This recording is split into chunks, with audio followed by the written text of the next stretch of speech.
পহেলা বৈশাখে উদ্বোধন হচ্ছে কৃষক কার্ড। কর্মসংস্থানের ক্ষেত্রে বৈষম্য দূর করবে সরকার।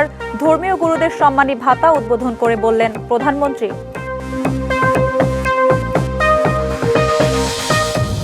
ঈদযাত্রার দ্বিতীয় দিনে নগর ছেড়ে বাড়ির পথে অনেকে। ফিটনেসবিহীন বাস চললে ব্যবস্থা। দূরপাল্লাও গণপরিবহনে তেল নেয় থাকবে না রেশনিং।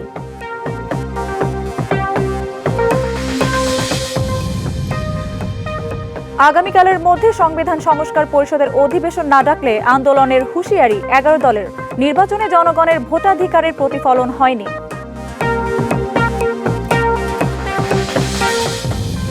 রাজনৈতিক মতবিরোধের নামে মবের সংস্কৃতি থেকে বের হয়ে আসতে হবে। সবাইকে সজাগ থাকার আহ্বান তথ্যমন্ত্রীর।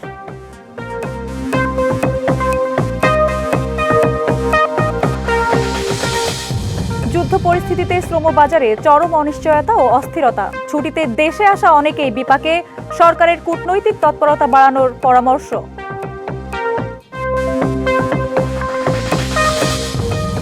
এবং এবার ইরানের তেল রপ্তানির টার্মিনাল খার্ক দ্বীপে যুক্তরাষ্ট্রের বোমা হামলা। মার্কিন তেল অবকাঠামোতে পাল্টা আঘাত হানার হুঙ্কার তেহরানেরও। আগামী 14 এপ্রিল কৃষক কার্ড এবং 16 মার্চ খাল খনন কর্মসূচি শুরু হবে বলে জানিয়েছেন প্রধানমন্ত্রী তারেক রহমান।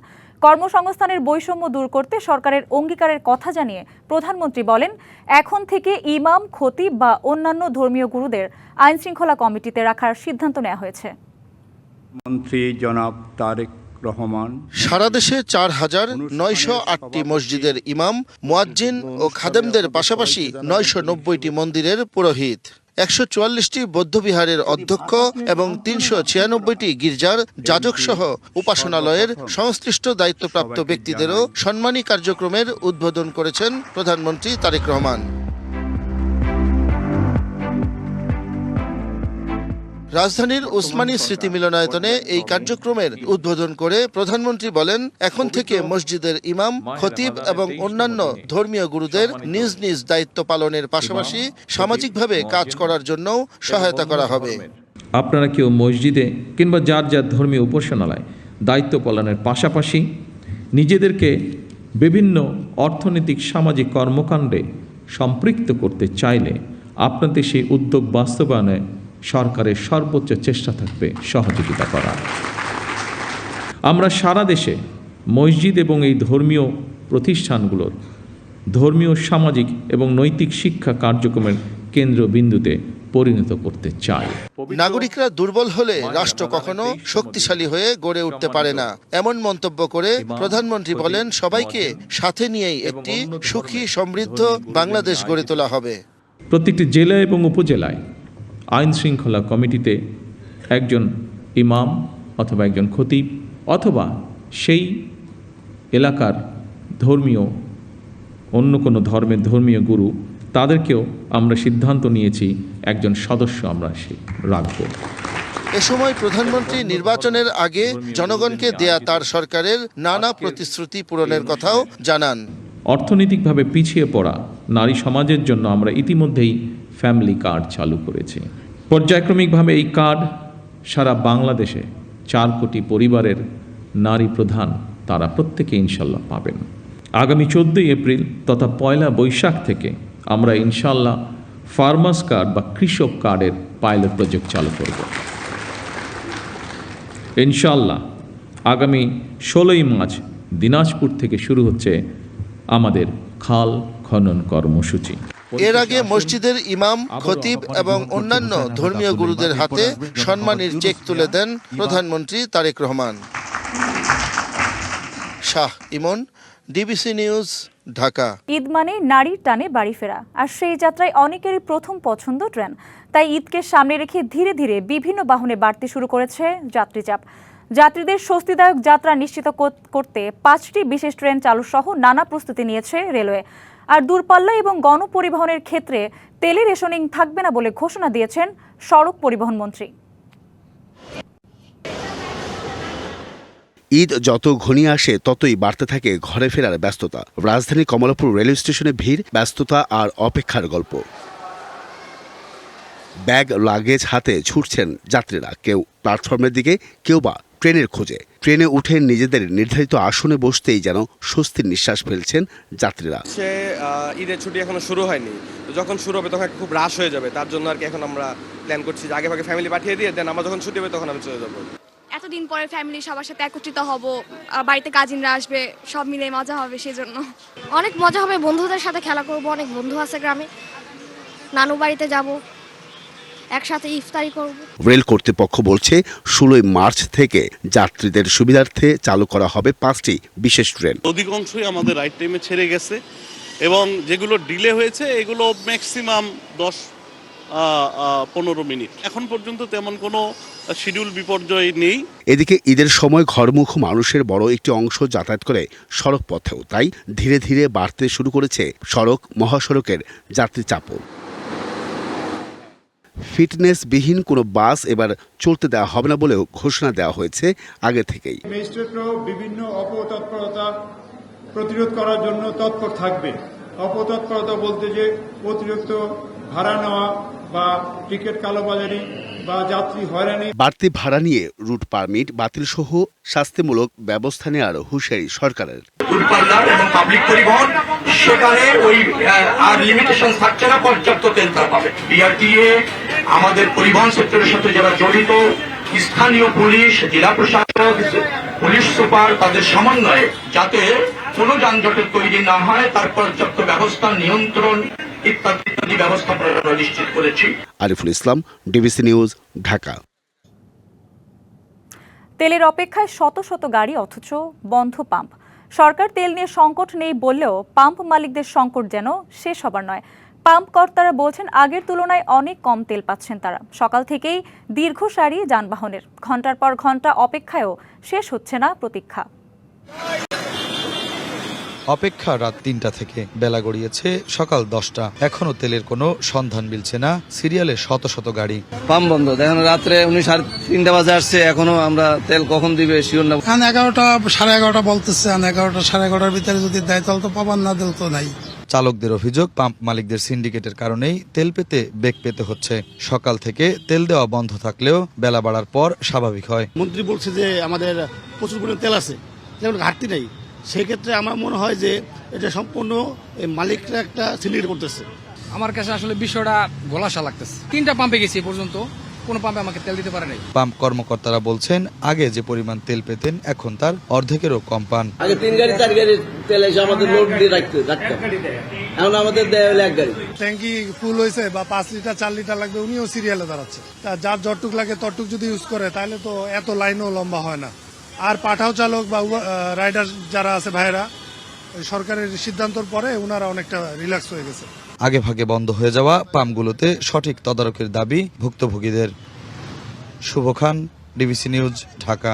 আগামীকালের মধ্যে সংস্কার পরিষদের অধিবেশন না ডাকলে রাজপথে নামবে 11 দল, এমন হুঁশিয়ারি দিয়েছেন জামায়াতের সহকারী সেক্রেটারি হামিদুর রহমান আজাদ। সকালে দেশের বিদ্যমান পরিস্থিতি নিয়ে জোটের লিয়াজো কমিটির জরুরি বৈঠক শেষে একথা বলেন তিনি। আরও বলেন, ইতিহাসের সেরা নির্বাচন হলেও জনগণের ভোটাধিকারের প্রতিফলনের নির্বাচন হয়নি। সরকারের জন্য আগামী দিনটি শেষ দিন সংসদ অধিবেশন ডাকার জুলাই সনদে যেভাবে বলা আছে। যদি না নেন তাহলে আমরা স্পষ্ট বলতে চাই, জাতির কাছে আপনারা ক্ষমা পাবেন না।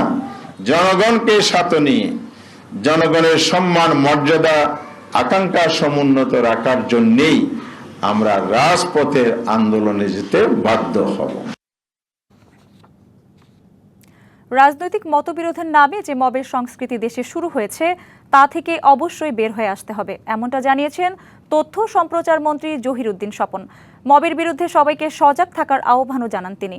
প্রয়াত রাজনীতিবিদ মশিউর রহমান জাদু মিয়ার ৪৭তম মৃত্যুবার্ষিকী উপলক্ষে আয়োজিত স্মরণ সভায় যোগ দিয়ে তিনি এসব কথা বলেন। ধানের শীষের যেমন একটি রাজনৈতিক গ্রহণযোগ্যতা তৈরি হয়েছে এবং পাশাপাশি এর মধ্য দিয়ে সুন্দর সুষ্ঠু ধারার একটি রাজনৈতিক পরিবেশ তৈরি হয়েছে বলেও মন্তব্য করেন মন্ত্রী। বলেন, নির্বাচনকে প্রলম্বিত করার মধ্য দিয়ে একটি মহল দেশের গণতন্ত্রকেই দূরে ঠেলে দেওয়ার চেষ্টা করেছিল, কিন্তু 12ই ফেব্রুয়ারি নির্বাচনের মধ্য দিয়ে দেশের মানুষ আবারও গণতন্ত্রের সুফল পেতে শুরু করেছে। তারেক রহমানের নেতৃত্বে এই মুহূর্তে বাংলাদেশে তো ভোগ করেছিলেন 16ই আগস্ট থেকে। কিন্তু দুর্ভাগ্যজনক হলো সত্ত্বেও আজও গণতান্ত্রিক সংস্কৃতির এই মূল্যবোধের বোঝার ঘাটতি রয়ে গিয়েছে।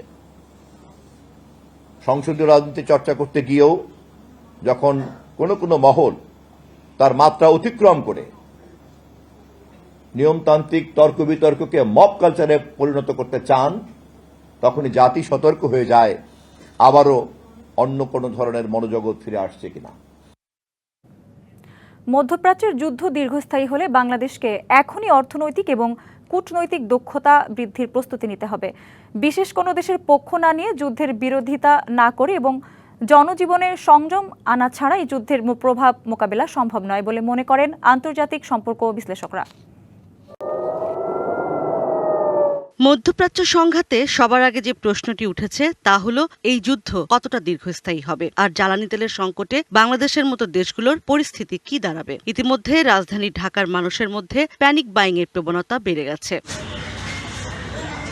আন্তর্জাতিক সম্পর্ক বিশ্লেষকরা মনে করেন যুদ্ধ যদি দীর্ঘমেয়াদী হয় তাহলে বাংলাদেশকে অর্থনৈতিক ম্যাপিং করতে হবে। যুদ্ধ পরবর্তী সময়ে মধ্যপ্রাচ্যে দক্ষ শ্রমিক পাঠানো পরিকল্পনায় রাখতে হবে। সবসময় ওয়ার সিনারিও নিয়ে কাজ করতে হয়, কিন্তু যে আমার 1 বছর যদি এই যুদ্ধটা চলে আমার কি হতে পারে, আমার কি অল্টারনেটিভ আছে, কোত্থেকে তেল আসতে পারে। মিডল ইস্টের একাধিক দেশ কিন্তু প্রচণ্ডভাবে তাদের ক্ষয়ক্ষতি হয়েছে। এখন এগুলোর রিকনস্ট্রাকশন তো করতে হবে। বাংলাদেশের লেবার তখন দরকার হবেই।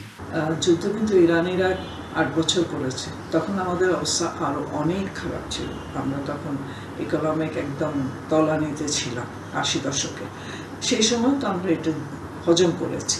এবারের একটু যেটা হচ্ছে যে আমাদের লাইফস্টাইলটা পাল্টে গেছে এবং সেই লাইফস্টাইলকে লাগাম টেনে ধরতে হবে। কূটনীতিতে কিছুটা অবসকিউরিটি বা অস্পষ্টতা রেখে যুদ্ধবিরোধী অবস্থান নেয়ার কথা বলেন তারা। এমন কোনো কথা বলা উচিত হবে না যেটা এদিক বা ওদিক চলে গেল, কারণ প্রয়োজনও নেই। এবং এক ধরনের কি বলা হয়, যদি অস্বচ্ছতা থাকে তাতে কোনো অসুবিধা নেই। মাঝে মাঝে কূটনীতির মধ্যে অস্বচ্ছতাও তো কিন্তু একটা পাওয়ারফুল মেসেজ দিয়ে যায়। মানবিক দিক থেকে কিন্তু আমাদেরকে একটা পক্ষ নিতে হবে, সেটা হলো যুদ্ধবিরোধী। আমাদের কথা হয়তো কেউ শুনবে না, কিন্তু আমরা যে খেয়াল রাখছি, আমরা যে এই বিশ্বের একটা অংশ, দুনিয়াটা তো তাদের একার না, দুনিয়াতে তো আমাদের মতো আরো ছোট ছোট অনেক দেশ আছে। সবাইকে একত্রিতভাবে প্রতিবাদ করতে হবে। তবে যে কোনো মানবতা বিরোধী ঘটনার বিরুদ্ধে বাংলাদেশের শক্ত অবস্থান নেয়ার কথাও বলেন তারা। ইশরাত জাহান উর্মি, ডিবিসি নিউজ, ঢাকা। মধ্যপ্রাচ্যে যুদ্ধ পরিস্থিতির কারণে শ্রমবাজারে দেখা দিয়েছে চরম অনিশ্চয়তা ও অস্থিরতা। তাতেই ছুটিতে আসা অনেক প্রবাসীর ভিসার মেয়াদ শেষের পথে। কাতার ও সৌদি ভিসার মেয়াদ বাড়লেও বাকি দেশগুলোর সাথে মেয়াদ বাড়ানো নিয়ে কাজ করছে সরকার। অভিবাসন সংশ্লিষ্টরা বলছেন যুদ্ধ দীর্ঘমেয়াদী হলে সবচেয়ে ক্ষতিগ্রস্ত হবে জনশক্তি রপ্তানি খাত। এছাড়া অভিবাসী শ্রমিকদের নিরাপদে কর্মস্থলে পাঠাতে সরকারের কূটনৈতিক তৎপরতা বাড়ানোর পরামর্শ তাদের। জীবন জীবিকার তাগিদে বাংলাদেশ থেকে প্রতি বছর লাখ লাখ কর্মী বিদেশে পাড়ি জমান, যাদের বেশিরভাগই গন্তব্য সৌদি আরব, সংযুক্ত আরব আমিরাত, কাতার সহ অন্যান্য মধ্যপ্রাচ্যের দেশে। সম্প্রতি ইরানে যুক্তরাষ্ট্র ইসরায়েলের হামলা শুরু করলে পাল্টা জবাব দিতে মধ্যপ্রাচ্যের মার্কিন ঘাঁটিগুলোতে ক্ষেপণাস্ত্র, ড্রোন হামলা শুরু করে ইরান, যা এখনও চলমান। যুদ্ধের কারণে বন্ধ হয়ে গেছে অনেক দেশের আকাশসীমা, বাতিল হয়েছে হাজারো ফ্লাইট। এমন পরিস্থিতিতে মধ্যপ্রাচ্যে বসবাসরত প্রবাসী বাংলাদেশিদের মধ্যে চরম উৎকণ্ঠা আর আতঙ্ক তৈরি করেছে। বিপুল সংখ্যক প্রবাসী বাংলাদেশিদের নিরাপত্তা ও কর্মসংস্থান নিয়ে দেখা দিয়েছে শঙ্কা। আবার অনেকে দেশে এসে আটকা পড়েছেন। যাদের ভিসা না, ভিসা শেষ হয়েছে, যাইতে পারছে না, তাদের ব্যাপারে সরকার সহযোগিতা করা সবচেয়ে থেকে আমি ভালো মনে করি।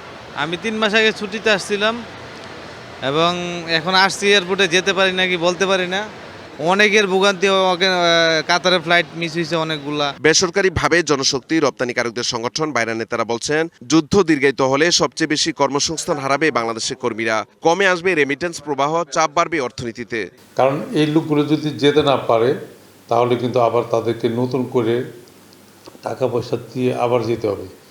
এই সমস্ত কারণে সবকিছু মিলে কিন্তু আমাদের দেশ ক্ষতিগ্রস্ত হচ্ছে। পরিস্থিতি পর্যবেক্ষণ করে সেবাদানকারী সংস্থাগুলোকে একযোগে কাজ করার পরামর্শ অভিবাসন বিশেষজ্ঞদের। উভয় সরকারের মধ্যে একটা কূটনৈতিক তৎপরতা এবং সেক্ষেত্রে বিভিন্ন মন্ত্রণালয়ের একটা সমন্বয়ের জায়গা অন্তত এই সংকট নিরসন না হওয়া পর্যন্ত তথ্যগুলো পৌঁছে দেওয়া, তাহলে কিন্তু সরকারও মনিটর করতে পারবে। আমরা যে রিকোয়েস্টটা করেছি ওই সরকারকে, তারা সেটা নিয়মিতভাবে করছেন। এমন অবস্থায় প্রবাসী কল্যাণ ও বৈদেশিক কর্মসংস্থান প্রতিমন্ত্রী নুরুল হক নূর বলেন, শ্রমবাজারে যেন কোনো প্রভাব না পড়ে সে বিষয়ে কাজ করছে বাংলাদেশ সরকার।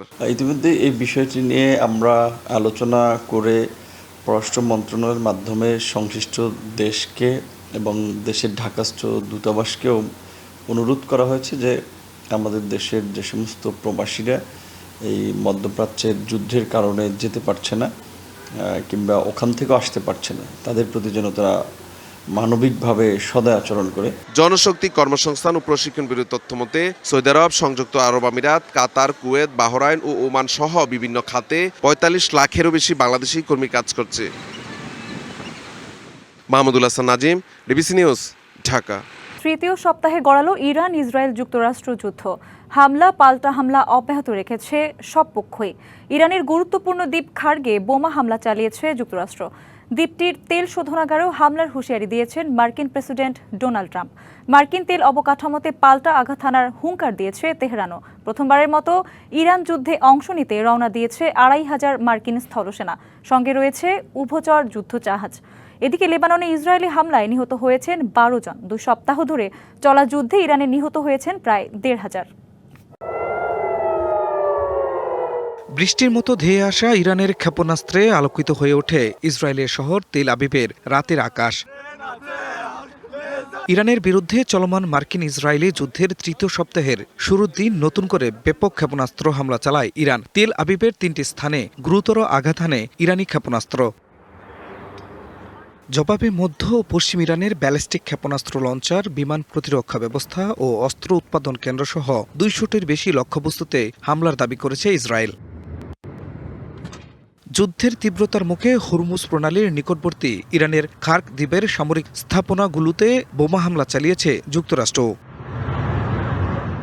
সামাজিক যোগাযোগ মাধ্যম ট্রুথ সোশ্যালে যুক্তরাষ্ট্রের সেন্ট্রাল কমান্ড মধ্যপ্রাচ্যের ইতিহাসে অন্যতম শক্তিশালী বোমা বর্ষণ করেছে বলে উল্লেখ করেন প্রেসিডেন্ট ট্রাম্প। দ্বীপটির তেল শোধনাগারেও হামলার হুমকি দেন তিনি। জবাবে পাল্টা হুঁশিয়ারি দিয়েছে ইরান। দেশটির একজন মুখপাত্র বলেছেন, তাদের স্থাপনাগুলোতে হামলা হলে মার্কিন সংযুক্ত তেল অবকাঠামো লক্ষ্য করে কঠিন হামলা চালানো হবে। এদিকে ইরানের পাশাপাশি লেবাননের দক্ষিণাঞ্চলও ব্যাপক বিমান হামলা চালায় তেল আবিব। হামলায় বুর্জ কালাউইয়া শহরের একটি স্বাস্থ্যকেন্দ্রে চিকিৎসক, প্যারামেডিক ও নার্সসহ নিহত হয়েছেন বেশ কয়েকজন। সাওয়ানিয়া শহরে পৃথক হামলায় হিজবুল্লাহ ও তাদের সহযোগী সংগঠন আমাল মুভমেন্টের ২ জন নিহত হন। খান মোহাম্মদ মুকুল, ডিবিসি নিউজ ডেস্ক। ডেঙ্গু ও চিকুনগুনিয়ার ঝুঁকি মোকাবেলায় সমন্বিত পরিষ্কার পরিচ্ছন্নতা অভিযান শুরু হয়েছে। প্রতি শনিবার সারা দেশে এই অভিযান চলবে। পরিষ্কার পরিচ্ছন্নতার বিষয়ে নাগরিকদের সচেতন হবার আহ্বান জানান দুর্যোগ ও ত্রাণমন্ত্রী। সাধারণত জুন থেকে অক্টোবর ডেঙ্গুর প্রকোপ বেশি দেখা যায়, তবে জনস্বাস্থ্য বিশেষজ্ঞদের মতে বর্তমানে সারা বছরই ডেঙ্গুর প্রকোপ দেখা যায়। তাই ডেঙ্গু ও চিকুনগুনিয়া প্রতিরোধ এবং এডিস মশার বংশবিস্তার রোধে দেশব্যাপী বিশেষ পরিষ্কার পরিচ্ছন্নতা অভিযান শুরু করেছে সরকার।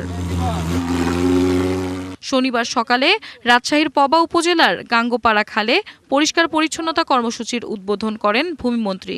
জানান, প্রতি শনিবার সারা দেশে পরিষ্কার পরিচ্ছন্নতা কার্যক্রম চলবে। ডেঙ্গুর হাত থেকে মানুষকে রক্ষার জন্য আমাদের মাননীয় প্রধানমন্ত্রী সারা দেশে আজকে থেকে প্রত্যেক শনিবারেই পরিচ্ছন্নতার অভিযান শুরু করেছেন।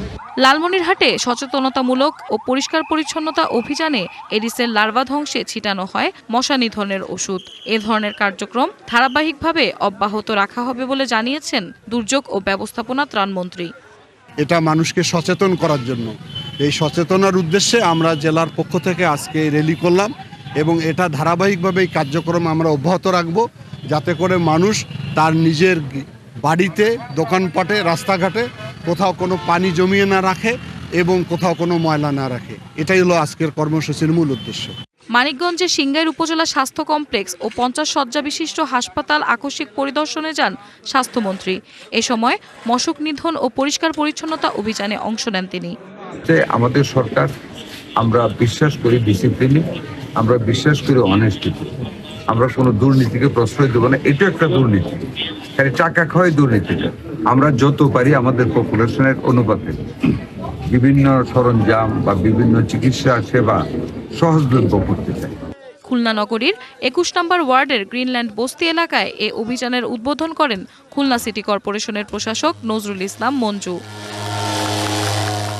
এছাড়া গাইবান্ধা, চুয়াডাঙ্গা, কুড়িগ্রাম, কিশোরগঞ্জ, বাগেরহাট সহ সারা দেশে বর্ণাঢ্য শোভাযাত্রা ও আলোচনা সভা অনুষ্ঠিত হয়েছে। কোথাও যাতে জমে থাকা পানিতে মশার বংশবিস্তার না হয় সে বিষয়ে সবাইকে সতর্ক থাকার আহ্বান জানান বক্তারা। DBC news desk. বগুড়া শহরের 2 প্রবেশদ্বার মাটিডালি ও বনানী লিচুতলা মহাসড়ক 4 লেনে উন্নীত করা হলেও সংযোগস্থলে পারাপারের জন্য নির্মাণ করা হয়নি কোনো আন্ডারপাস। ফলে প্রতিদিন শহরে যাতায়াতকারী শত শত নারী পুরুষকে পায়ে হেঁটে ব্যস্ত মহাসড়ক পার হতে হচ্ছে। দ্রুতগতির যানবাহনের ধাক্কায় ঝরছে প্রাণ। এই দুটি স্পটকে মরণ ফাঁদ হিসেবে চিহ্নিত করছে সাধারণ মানুষ।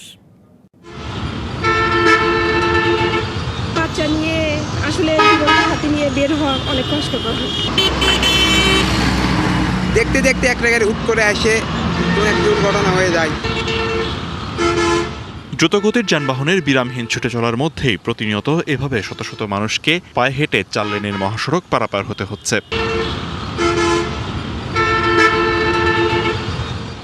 এটি বগুড়া শহরের উত্তরে মাটিডালি মোড়ের দৃশ্য। একই অবস্থা দক্ষিণে বনানী লিচুতলা এলাকাতেও। 2টি পয়েন্টে মহাসড়ক পারাপারের জন্য কোনো ফ্লাইওভার না থাকায় প্রাণ হাতে নিয়েই মহাসড়ক পারাপার হতে হচ্ছে। এটা তো হেঁটে পার হওয়ার জায়গায় না, কারণ 2 পাশ থেকে গাড়ি আসতেছে, দেখা যায় এ পাশ থেকে ও পাশ থেকে, দেখে দেখে পার হওয়া লাগতেছে। তো আমাদের জন্য ঝুঁকিপূর্ণ। বাচ্চা নিয়ে আসলে জীবনটা হাতে নিয়ে বের হওয়া অনেক কষ্টকর। একটা থেকে 2টা অ্যাক্সিডেন্ট হচ্ছে এখানে, এবং প্রতি অ্যাক্সিডেন্টে 2-1 মানুষ মারা যাচ্ছে। তো এটা বনানীতে এখন হয়ে গেছে একটা মরণ ফাঁদ। সবশেষ একই এলাকায় 18 ও 20 ফেব্রুয়ারি আলাদা সড়ক দুর্ঘটনায় 2 নারী নিহত হন। এছাড়া মহাসড়ক পার হতে গিয়ে ঝরেছে আরো অনেক প্রাণ। রাস্তা পারাপারের কারণেই প্রতিনিয়তই দুর্ঘটনা ঘটতেছে। শুক্রবারে একটা হয়েছে, রবিবারে একটা হয়েছে, তারপরের দিনে একটা হয়েছে, মানে দুর্ঘটনা লাগাই আছে। আমার ড্যান বাও দিয়ে দেখে পার হওয়া লাগিচ্ছে, তাও গাড়ির তো একটা ফোর্স আছে। দেখতে দেখতে একটা গাড়ি হুট করে আসে এক দুর্ঘটনা হয়ে যায়। মাটিডালি ও বনানী লিচুতলা এলাকায় ফ্লাইওভার নির্মাণের প্রস্তাব না করায় প্রকল্প কর্মকর্তাদের দোষছে সচেতন মহল। আর হাইওয়ে পুলিশ বলছে দুর্ঘটনার পর বিক্ষুব্ধ জনতা মহাসড়ক অবরোধ করে। এতে সড়কে তৈরি হয় চাপ। তাদেরকেই দায়ী করব যারা এই ডিজাইনটি বাস্তবায়ন করেছে সাসেক্স প্রজেক্টের আওতায়। তাদেরকে কেন এটা করা বাদ দেওয়া হলো ফ্লাইওভার, এবং কেন ডিজাইনের ত্রুটি থাকলো, এই ত্রুটির বিষয়ে আমরা তীব্র নিন্দা এবং প্রতিবাদ জানাচ্ছি। যে কোনো একটা দুর্ঘটনা ঘটলে তো আপনার রাস্তা, স্থানীয় জনগণ বিক্ষোভ শুরু করে রাস্তা বন্ধ করে দেয়, সেটা আমাদের একটা পেশার আসে। আর তাছাড়া আমাদের চোখের সামনে যখন কেউ রাস্তা পারাপার হয়, সে যাতে দুর্ঘটনা পতিত না হয়, এবং আমাদের মনের মধ্যেও একটা আশঙ্কা থাকে। তো এই সব দিক বিবেচনা করে আমাদের একটু মেন্টাল প্রেশার থাকে। মহাসড়ক নির্মাণের পরিকল্পনায় ফ্লাইওভার যুক্ত করে অনুমোদনের জন্য কমিশনে পাঠানো হয়েছে, এমনটাই বলছে প্রকল্প পরিচালক। এই ফ্লাইওভারটির যে প্রয়োজনীয়তা অনুভব করে আমরা একটা পিডিপিপি তৈরি করেছিলাম। এই পিডিপিপিটি আমরা মন্ত্রণালয়ের মাধ্যমে প্ল্যানিং কমিশনে পাঠিয়েছিলাম, কিন্তু অন্তর্বর্তী সরকারের সময় ব্যাপারটি অগ্রসর হয়নি। তবে আশা করি যে এই নতুন সরকার আমলে এই ব্যাপারটি নিয়ে কাজ করা যাবে। বগুড়ায় 4 লেনের মহাসড়ক দিয়ে প্রতিদিন গড়ে 20,000 যানবাহন চলাচল করে। ঈদ মৌসুমে যানবাহনের সংখ্যা বেড়ে যায় দ্বিগুণ। DBC news desk. Comilla Srikail gas ক্ষেত্রের 5 নম্বর কূপ উদ্বোধন হয়েছে। এতে জাতীয় গ্রিডে প্রতিদিন যুক্ত হবে 8 মিলিয়ন ঘনফুট গ্যাস। সকালে শ্রীকাইল মুকলেশপুরে এই কূপ উদ্বোধন করেন বিদ্যুৎ ও জ্বালানি প্রতিমন্ত্রী অনিন্দ্য ইসলাম অমিত। এ সময় তিনি বলেন, আমদানি নির্ভর করে দেশের জ্বালানি খাতকে ঝুঁকির মধ্যে ফেলে গেছে বিগত সরকার, যে কারণে বৈশ্বিক সংকটে ক্ষতির সম্মুখীন হতে হচ্ছে। নিজেরা স্বয়ংসম্পূর্ণ এবং স্বাবলম্বী হলে যে কোনো ধরনের ঝুঁকি থেকে সহজে উত্তরণ সম্ভব বলেও মনে করেন তিনি। এ নিয়ে কুমিল্লার শ্রীকাইল গ্যাস ক্ষেত্রের 5টি কূপ থেকে প্রতিদিন 17 মিলিয়ন ঘনফুট গ্যাস জাতীয় গ্রিডে যুক্ত হচ্ছে।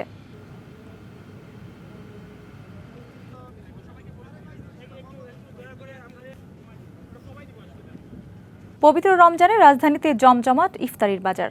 বিকেল গড়াতেই বিভিন্ন এলাকায় ইফতার সামগ্রী কিনতে ভিড় করছেন ক্রেতারা। তবে অনেকের অভিযোগ, গত বছরের তুলনায় এবার দাম কিছুটা বেশি। ক্রেতারা চাইছেন ন্যায্য মূল্যে মানসম্মত খাবার।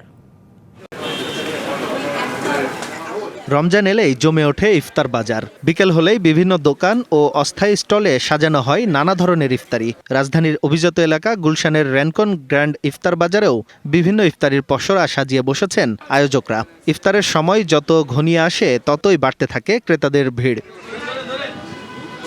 ছোলা, পেঁয়াজু, বেগুনি, আলুর চপ, জিলাপি, কাবাব, হালিম সহ বাহারি নানা ইফতারির সমাহার। পরিবারের জন্য পছন্দের ইফতার সামগ্রী কিনতে প্রতিদিনই আসছেন ক্রেতারা। নিয়েছি হচ্ছে বেগুনি, কাটলেট, তারপর হচ্ছে জিলাপি আর হচ্ছে ওনাদের কাবাবের একটা বক্স।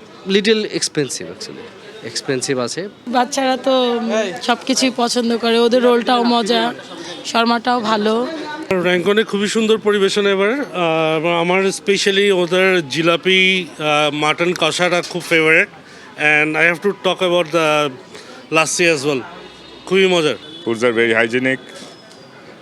টেস্টটা ইম্পর্টেন্ট জিনিস না, জিনিসটা হচ্ছে if it's stomach friendly or not. বিক্রেতারা বলছেন খাদ্যের সঠিক মান বজায় রেখে যতটা সম্ভব সাশ্রয়ী মূল্যে ইফতার সামগ্রী বিক্রি করছেন তারা। এই বাংলার খাবারকে আমরা শোকেস করছি, যেমন এদিকের আমার চিকেন রোস্ট আছে, ওইদিকের কলকাতা বিরিয়ানি আছে। It's a mix of everything. তো এটাতে আমরা খুব ভালো সাড়া পেয়েছি। গুণগত জিনিসটা মানে কোয়ালিটি জিনিস দেওয়ার চেষ্টা করছি, তো যে র মেটেরিয়ালও দাম আছে, তো সেটা আমরা যতটা পেরেছি আমরা রিজনেবল করার চেষ্টা করছি।